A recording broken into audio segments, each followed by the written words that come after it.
नमस्कार, मेरा नाम उज्ज्वल किसला है और आज मैं आपके सामने जेसी घोष के विषय में एक प्रेजेंटेशन प्रस्तुत करने जा रहा हूँ। आइए इस प्रेजेंटेशन को देखते हैं।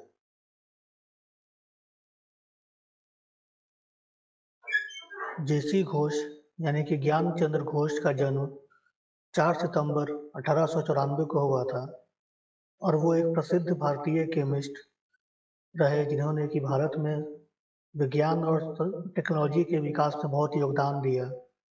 साथ ही साथ इंडस्ट्रियल ग्रोथ और साइंटिफिक एजुकेशन के फील्ड में भी उन्होंने बहुत योगदान दिया है।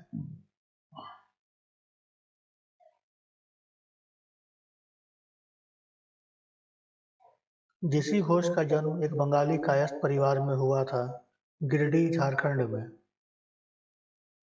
उनके पिता का नाम रामचंद्र घोष था और उनका परिवार एक माइका माइन ओनर था और मर्चेंट था।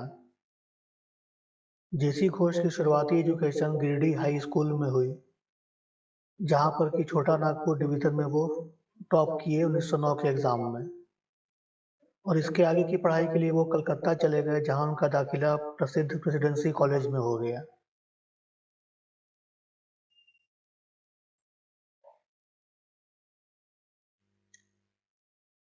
1911 के आईएससी एग्जामिनेशन में जेसी घोष ने चौथा स्थान प्राप्त किया और उनके सहपाठी सत्येंद्रनाथ बोस इस एग्जाम में फर्स्ट आए थे और मेघनाथ साहा इसी एग्जाम में थर्ड आए थे। अपनी बीएससी और एमएससी की पढ़ाई इन्होंने केमिस्ट्री से फर्स्ट ऑनर्स में पूरी की और इस दौरान इनका संपर्क आचार्य प्रफुल्ल चंद्र रे से हुआ, जिन्होंने इसके ऊपर बहुत गहरा प्रभाव डाला। इसके बाद इन्हें कलकत्ता यूनिवर्सिटी में लेक्चरर बनने के लिए न्योता दिया गया। आगे चलकर वो न्यूली एस्टैब्लिश्ड राजा बाजार साइंस कॉलेज कलकत्ता के लेक्चरर भी बने।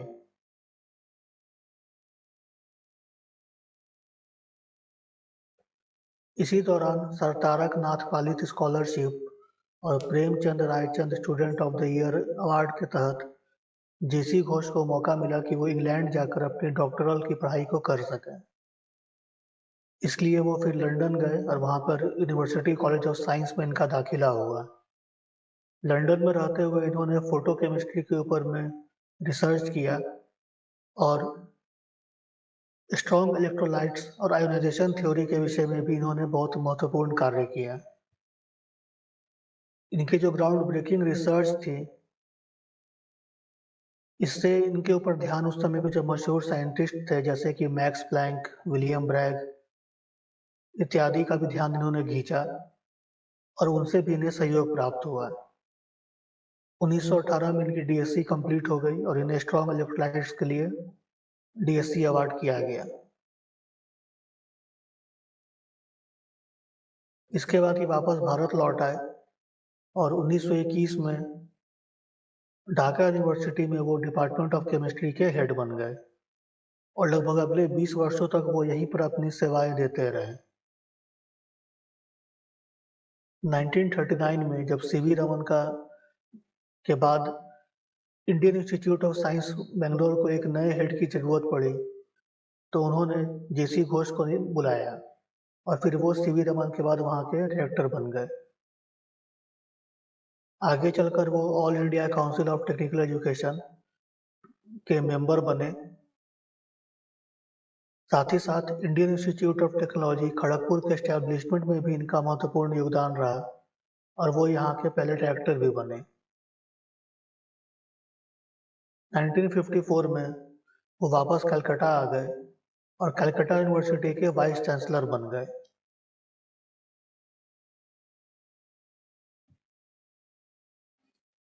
आइए बात करते हैं इनके लेगेसीज के बारे में। तो 1954 में गवर्नमेंट ऑफ इंडिया ने जेसी घोष को पद्म भूषण दिया इनके outstanding contribution and services to country के लिए। इसी साल इन्हें प्लानिंग कमीशन का भी हिस्सा बनाया गया, जो कि भारत में एजुकेशन, साइंटिफिक रिसर्च और हेल्थ के विषय में इनसे राय मशवरा लिया करते थे।